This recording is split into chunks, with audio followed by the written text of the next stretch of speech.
Conduction वाले part में कल कंडक्शन कर रहे थे तो उसमें हमने बोला है एक दो क्वेश्चंस और बचे हुए हैं, वो भी हम देखेंगे और उसके बाद हम शुरू करेंगे क्या, रेडिएशन। क्वेश्चन है कि हमारे पास क्या है, दो कंटेनर हैं, राइट। एक कंटेनर में हमने आइस भरा हुआ है, राइट। इसमें हमारे पास आइस है और वो है 0 डिग्री सेल्सियस पे, मतलब इसको अगर थोड़ी सी और हीट मिली तो ये पिघलना शुरू कर देगा। इसी तरह से जो दूसरा कंटेनर है उसमें वाटर है और ये है 100 डिग्री सेल्सियस पे, मतलब इसको अगर थोड़ा सा और हीट मिला तो ये वेपोराइज होना शुरू हो जाएगा। अब इन दोनों को हमने क्या किया है, एक इस तरह के रॉड से ऐसे कनेक्ट कर दिया है। जो रॉड है उसका लेंथ है 100 सेंटीमीटर। अब ये बोला हुआ है कि रॉड के एक पॉइंट को हम हीट करना शुरू कर रहे हैं और हीट करके इसको मेंटेन कर रहे हैं 200 डिग्री सेल्सियस पे। जब इसको 200 डिग्री सेल्सियस पे मेंटेन करेंगे तो कुछ हीट इधर जाएगा, कुछ इधर जाएगा। क्वेश्चन पूछा हुआ है कि इस पार्ट से, लेफ्ट हैंड साइड से, मैं इसको कितने डिस्टेंस पे 200 डिग्री सेल्सियस पे क्या करूं, मेंटेन करूं कि इसका मेल्ट होने का रेट इसके वेपोराइज होने के रेट के बराबर हो जाए। यह समझ करके चलना है कि जो भी हीट होगा वो पूरा का पूरा किसे मिलेगा, आइस और वाटर को। बाहर के साइड कोई हीट नहीं जाएगा। समझ में आया? तो लाइन लिख लेना है, एक दो लाइन लिखना है इसमें। Find the distance, find the distance where the rod, find the distance where the rod should be maintained at 200 degrees Celsius, where the rod should be maintained at 200 degrees Celsius, so that rate of melting of ice, so that rate of melting of ice becomes equal to rate of vaporization of water. Rate of melting of ice becomes equal to rate of vaporization of water. Solve तुमको ही करना है, कहां से शुरू करना है वो मैं बता देगा। इसमें बोला है dm by dt, कितना आइस मेल्ट हो रहा है पर यूनिट टाइम, ये इक्वल होना चाहिए dm by dt of vaporisation. ये बेसिकली वो क्या करना चाह रहा है, बोलना चाह रहा है कि जितना आइस मेल्ट हो रहा है पर सेकंड उतना ही वाटर वेपोराइज होगा पर सेकंड। ये यहां से तुमको क्या करना है, प्रोसीड करना है। चलो ट्राई करो। आंसर 6.7 किधर से निकाला है, इस साइड से, ये x की वैल्यू, राइट। चलो देखो, यहां पे बोला है कि कितना आइस पर सेकंड मेल्ट हो रहा है और वो इक्वल होना चाहिए कितना वाटर पर सेकंड क्या हो रहा है, वेपोराइज हो रहा है। मुझे इसका क्या करना है, इसको रिप्लेस करना पड़ेगा। समझो हमने क्या किया, फॉर्मूला सीखा हुआ है कि भाई जो dq है इसको हम चाहे तो लिख सकते हैं क्या, dm into LF, राइट। अगर इतना मास क्या हो रहा है, मेल्ट हो रहा है, तो यहां से हम लिख सकते हैं dm is equal to dq divide by LF। इसी तरह से फॉर्मूला है dq is equal to dm into LV, तो यहां से क्या लिखा जा सकता है, dm is equal to dq divide by LV, ऐसे भी लिखा जा सकता है। उसी को यहां पे अगर हम क्या करते हैं, रिप्लेस कर दें तो हम लिखेंगे 1/LF, ये बाहर आ जाएगा, अंदर में क्या बचेगा, dq by dt of melting. यहां पे 1/LV बाहर लिख सकते हैं और लिखेंगे dq by dt of vaporisation. अब कंडक्शन में हमने dq बाई dt का फॉर्मूला पढ़ा है क्या, Ka T1 minus T2 divide by L।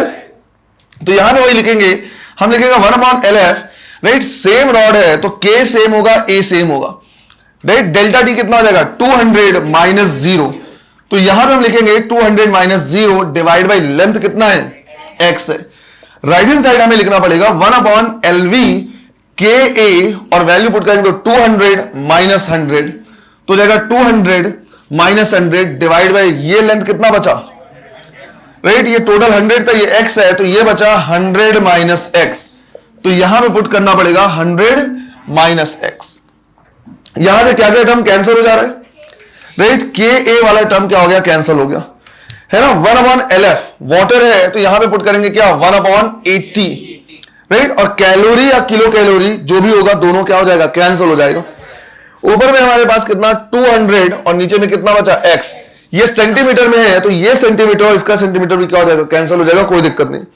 यहां पे राइट हैंड साइड बच रहा है कितना, 100 डिवाइड बाई राइट 540, तो 540 मल्टीप्लाइड बाई ये वाला टर्म 100 माइनस एक्स, क्या क्या टर्म कैंसिल हो जाएगा, देखो 200 और ये वाला टर्म कैंसिल, ये और ये वाला 0 कैंसिल, तो यहां पे बचा 1/4x और यहां पे बच रहा 1/540 या 5400 माइनस 54x। क्रॉस मल्टीप्लाई करके क्या करना है, सॉल्व करना है। क्रॉस मल्टीप्लाई करके सॉल्व करोगे तो x की अप्रोक्सीमेट वैल्यू मेरे हिसाब से 93 सेंटीमीटर आना चाहिए। लगभग इतना आएगा, लगभग 93 सेंटीमीटर की। समझो इस चीज को, 93 सेंटीमीटर आने का मतलब है कि बिल्कुल क्लोज टू वाटर हमको क्या करना पड़ेगा, हीट करना पड़ेगा, क्योंकि हमको पता है कि आइस को मेल्ट कराना आसान है लेकिन वाटर को वेपोराइज करना आसान नहीं। तो जब बिल्कुल क्लोज टू वाटर क्या करेंगे, हम मेंटेन करेंगे हीट को, तब ऐसा होगा कि इसका मेल्टिंग और इसका वेपोराइजेशन क्या होगा, इक्वल। क्लियर है ये, नोट करो जल्दी से।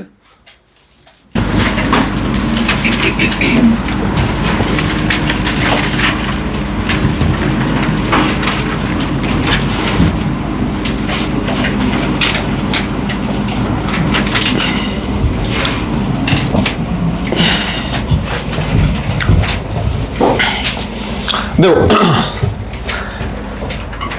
कंडक्शन में एक छोटा सा टॉपिक और है, वो है formation of ice on the surface of lake. Right, तो टॉपिक डालना है formation of ice on the surface of lake.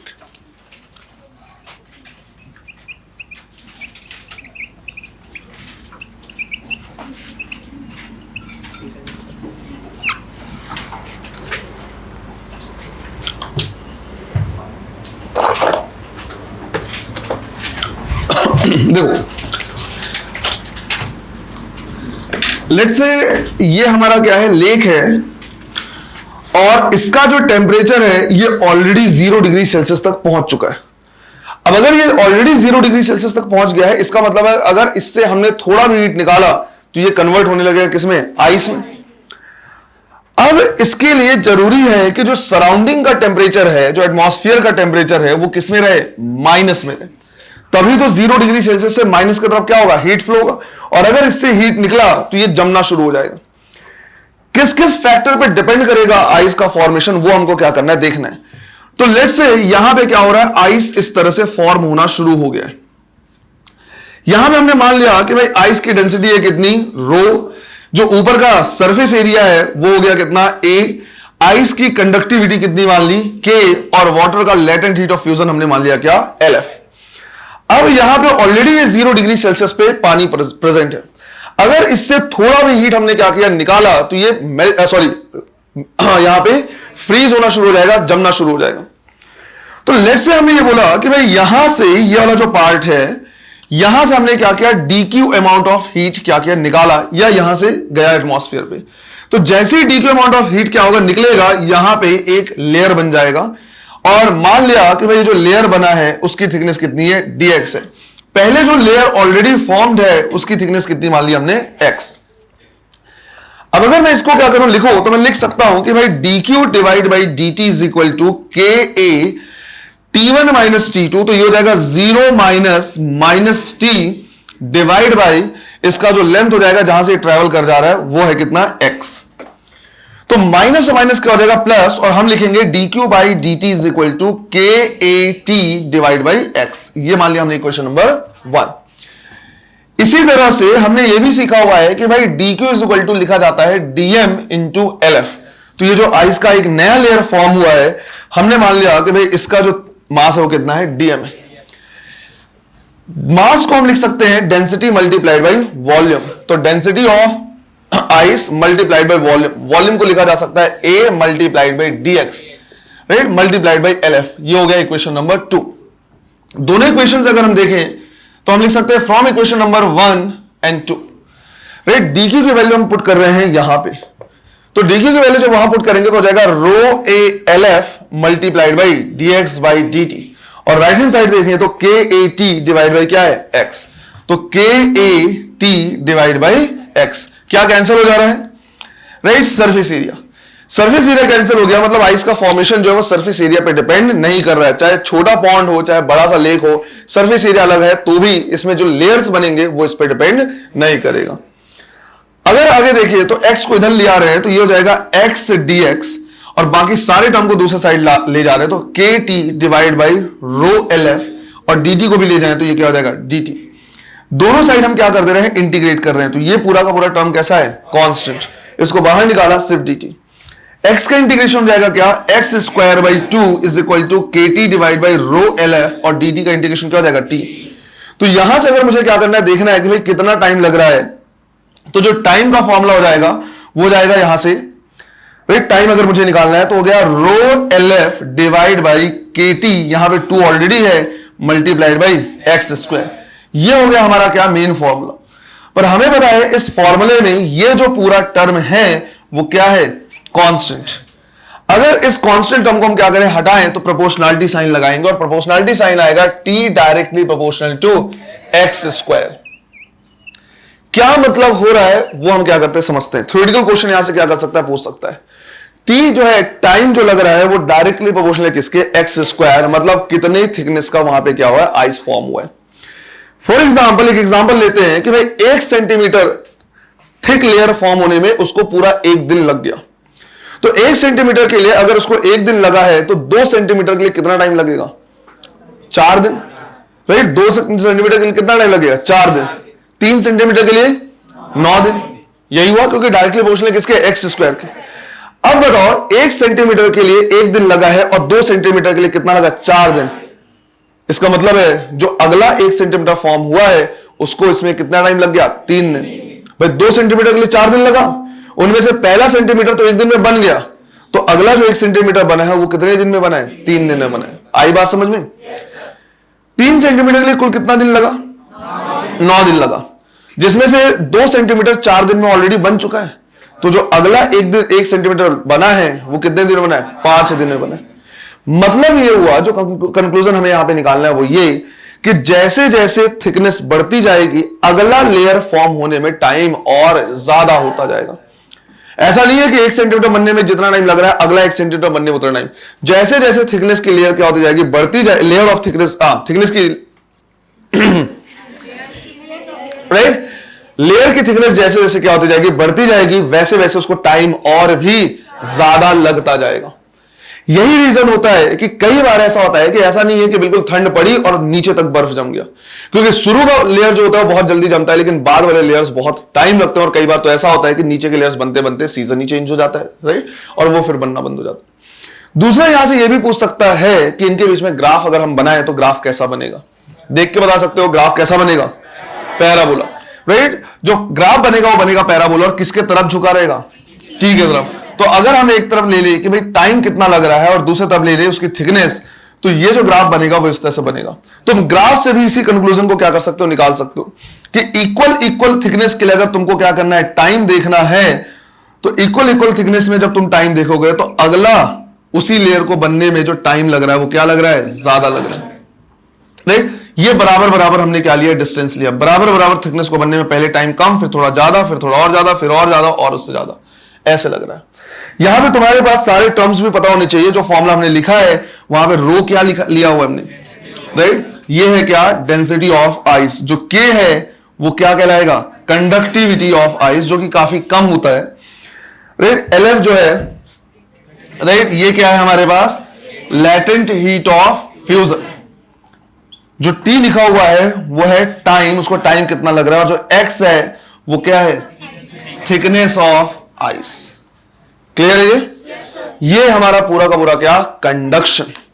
इसके बाद हमें एक छोटा सा टॉपिक देखना है, कन्वेक्शन, जिसका सिर्फ और सिर्फ क्या है, डेफिनेशन, उसके अलावा और कुछ नहीं है ना। एग्जांपल भी देखेंगे क्या होता है, लिखो जल्दी से।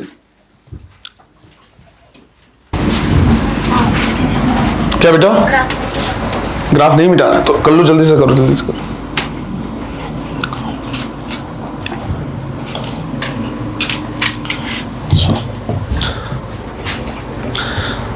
देखो, तो पहला मोड ऑफ हीट ट्रांसफर हमने देखा है क्या, conduction.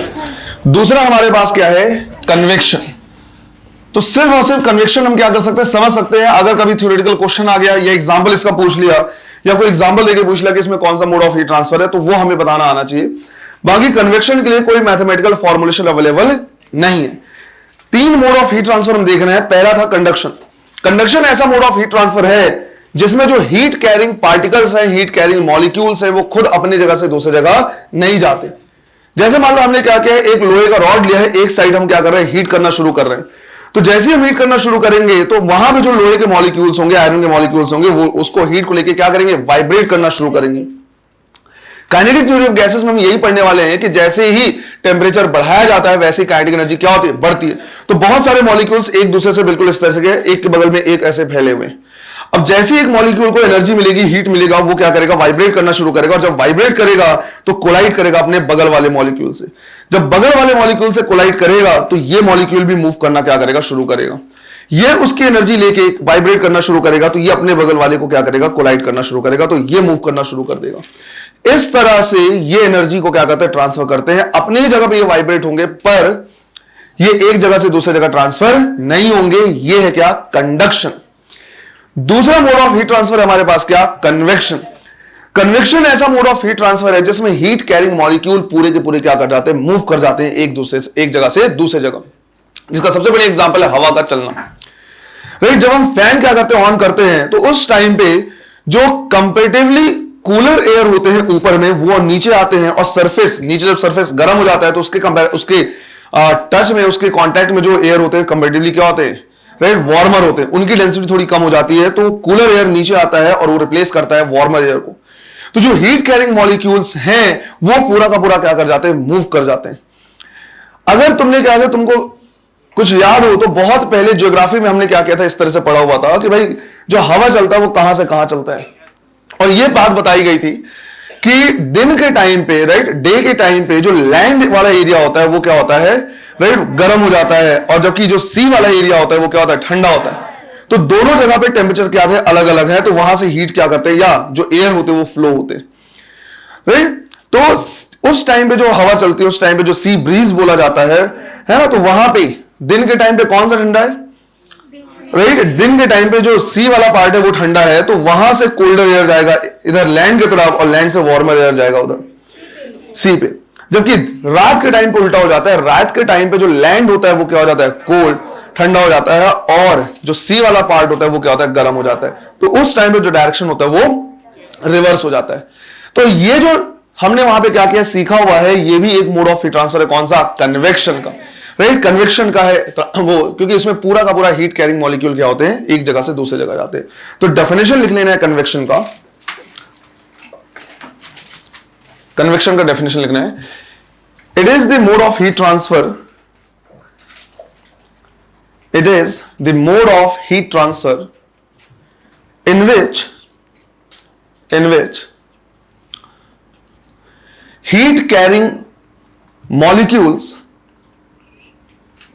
heat carrying molecules transfers from one place to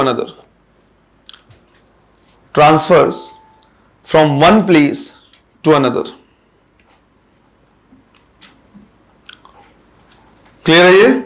तो 3 मोड हो गए। पहला हो गया कंडक्शन, जिसमें हीट कैरिंग मॉलिक्यूल एक जगह से दूसरी जगह नहीं जाते हैं।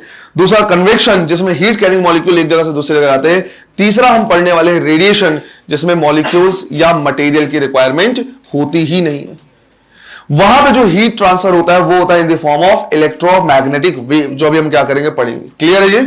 अगर तुम चाहो तो कंडक्शन का भी डेफिनेशन लिख सकते हो, जहां पे कंडक्शन तुमने लिखा हुआ है वहां पे डेफिनेशन लिख सकते हो सकता है थ्योरेटिकल क्वेश्चन वगैरह पूछ ले इन केस। तो कंडक्शन में क्या करना है, डेफिनेशन लिखना है, it is the mode of heat transfer, it is the mode of heat transfer in which heat carrying molecules does not move from one place to another, in which heat carrying molecule does not move from one place to another।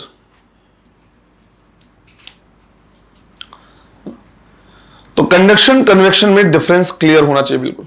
इसी तरह से तीसरा हमारे पास हो जाएगा radiation, जो हम क्या करने वाले देखने वाले।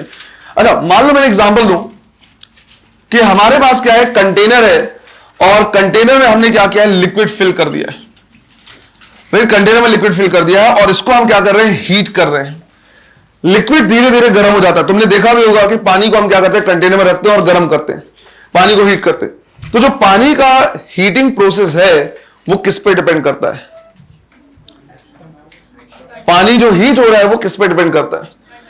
तो आंसर देंगे conduction as well as convection. दोनों ही प्रोसेस यहां पे क्या होते हैं, इन्वॉल्व होते हैं, conduction as well as convection. शुरू में जो भी कंटेनर होता है वो खुद क्या होता है, वार्म अप हो जाता है और वो हीट को क्या करता है, पूरे कंटेनर में लेके जाता है। और जब कंटेनर पूरा लेके जाता है तो फिर वो ट्रांसफर करता है हीट किसको, वाटर को।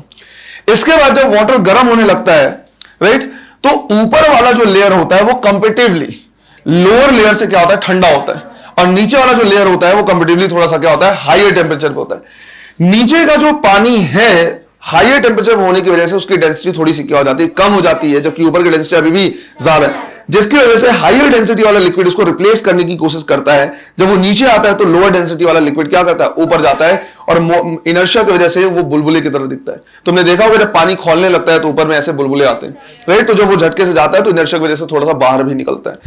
तो ये वाला जो पार्ट हो जाएगा, इस तरह का ट्रांसफर हो जाएगा, वो हो जाएगा क्या, कन्वेक्शन। तो ये जो पार्ट हो जाएगा वो क्या हो जाएगा, कंडक्शन। और इस तरह से जो पूरा का पूरा हीट कैरिंग मॉलिक्यूल ही एक जगह से दूसरी जगह मूव कर रहे हैं वो कन्वेक्शन। क्लियर है ये? इससे ज्यादा कन्वेक्शन में हमको कुछ भी नहीं पढ़ना है। अगला पार्ट अब हम क्या करेंगे, देखेंगे रेडिएशन का, है ना। इसको भी लिख लो।